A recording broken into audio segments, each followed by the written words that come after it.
back. Time now for Today Property Watch. There are now calls for older Australians to do their bit to ease our housing crisis, maybe downsize from their large family homes to smaller properties, making way for the next generation. But is that realistic? Domain's property editor Alice Stolz joins us now from Melbourne. Good morning to you, Alice. It's really hard for young families to find homes that are big enough in their budget, but do they really need to wait until their parents move on?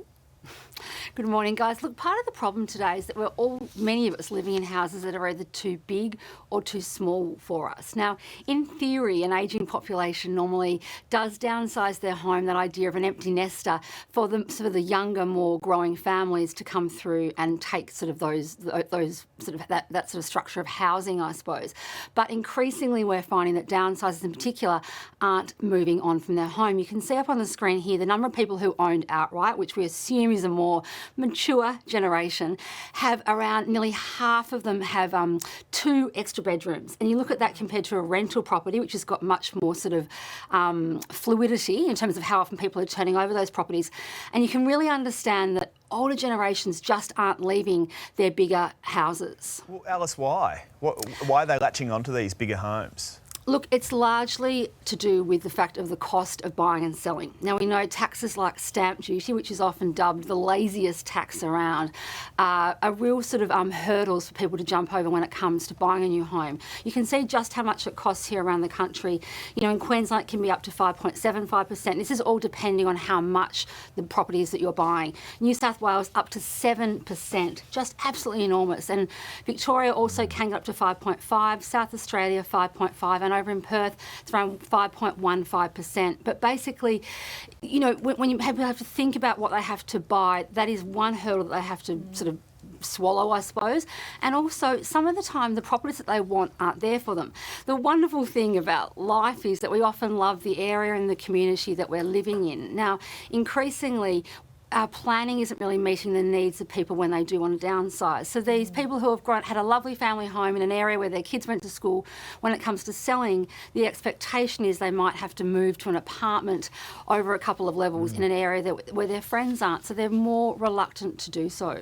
Or if you're like my parents, you need the spare bedrooms for all the grandkids when you do all the babysitting, because it's very important. But what might motivate people to move? Look, I think a lot of it is really understanding and thinking quite profoundly around the tax structure when it comes to how we buy and sell property. Again, like these inefficient taxes like stamp duty, could we look at replacing that with a land tax is one option. But also I think we need to thinking about increasing the downsizer contribution. That's another part that can incentivise downsizers to actually sell, as well as planning laws that are sort of creating properties that are fit for purpose. So we're actually creating stock that people want to downsize into. You can see up on the screen though, first home buyers are exempt from stamp duty, usually up to a certain point in most states. So New South Wales, a first home buyer, will be exempt from stamp duty up to $800,000. In Victoria, that's up to $600,000 for the property's price. Queensland up to $500,000. South Australia, nothing available there for you in terms of exemptions, and WA up to $430,000. So we do have some stamp duty exemptions which make it easier to buy a property, but you know, should we be looking at that across the board? Alice, a favourite for us on a Saturday morning, we want to have a look at some unique homes on the market. There's plenty for us as well.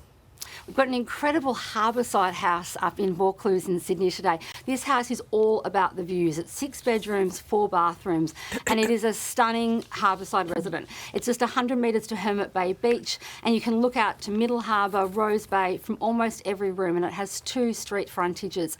Contact agent for that price if that view is enticing you. Heading down now to Victoria to Main Ridge, which is such a beautiful spot on Melbourne's Mornington Peninsula. This is a great property that offers that sort of balance of town and country life, I suppose, because Main Ridge is just about an hour from Melbourne. You've got Red Hill and Flinders nearby, and this amazing hotel-style pool, which I just think looks absolutely spectacular. And this is maybe what every luxury house needs these days, a vineyard producing its own boutique drop of wine. On the market for 11.5 to 12.5 million. And finally, we're going to Doonan on the Sunshine Coast in Queensland today. Now, this is an incredible brutalist style house in the Noosa hinterland. Now, it's a T-shaped pavilion over 2 levels.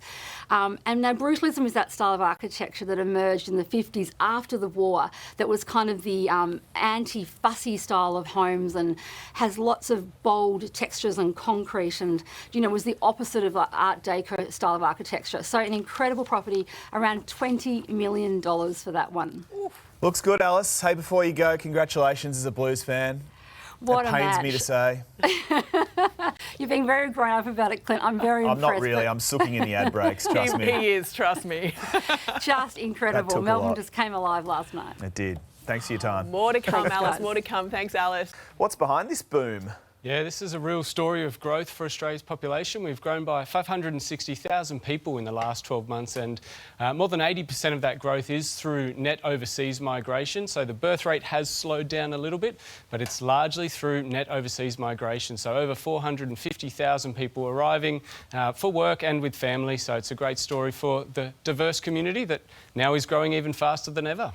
But anyone who is house hunting, whether that be to buy or to rent, knows we're in a housing crisis at the moment. Isn't this extra population going to put pressure on that? That's right. It's a story of the business community probably celebrating that there's a bigger market to sell to, and we need more staff for those jobs, but we've got to house people, and not just house them, they need the services. They need education, health, transport. And so this housing crisis, I think, really is almost the opposite side of the coin, is that it's a city building opportunity. We need to think big for the future of Australia. We are going to continue to grow. Big increases in Sydney and Melbourne specifically. What about the economy?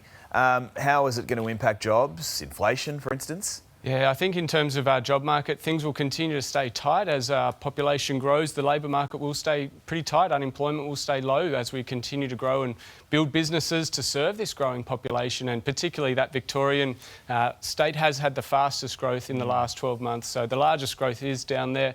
It's really a good story for businesses, but a challenging story on that housing front. So there is some creative thinking, I think, needed in Australia right now around the housing. Are we doing enough creative thinking though? Well, I think the short-term focus is the challenge, and even the intergenerational report had a population growth rate of 1.1%. This last 12 months was double that at 2.2%. So our planning is based on those figures, and we're growing faster than expected once again. And so how does Australia prepare for long-term growth, reaching 40 million people by 2050? We need to build another 5 million houses in the next 2.5 decades, not just 1 million in the next 5 years. We've got a long-term growth journey ahead of us. So is this data then a bit of a wake-up call for politicians right around the country? I really think every Australian should be considering the positive story. We do want to have a growing population. We need it for our ageing population. We've got to see that economy continue to grow, but we've got to plan for livability. That's what brand Australia is known for. We have a great place to live, but we need to maintain that with great cities into the future, right across Australia, east to west. So what do we need then? If we're planning, what exactly do we need to plan for? Yeah, I think we need to think innovatively about using kind of new technology. Build cities from the internet up is one phrase I've heard, and it's an opportunity to connect those cities. We need to build renewable cities that are smart, that are creative, that are connected, and also prosperous. We've got to create places that are going to thrive for decades, if not centuries into the future here in this Geoff, beautiful you're a glass half full kind of guy, and I like it. Positive is the way, but population growth is exciting, but it's also got to be well planned for. That's the key from this data. Yeah, Geoff, Brailey, thanks so much for your time. Hey there, Today fans. Sarah and... What's my name again? Oh my goodness, Carl. Hey, thanks for watching our YouTube channel, though. Subscribe now for more news, special reports, and amazing Aussie stories. And Carl misbehaving, Whoa, of course. that never happens. Always happens. What's she talking about?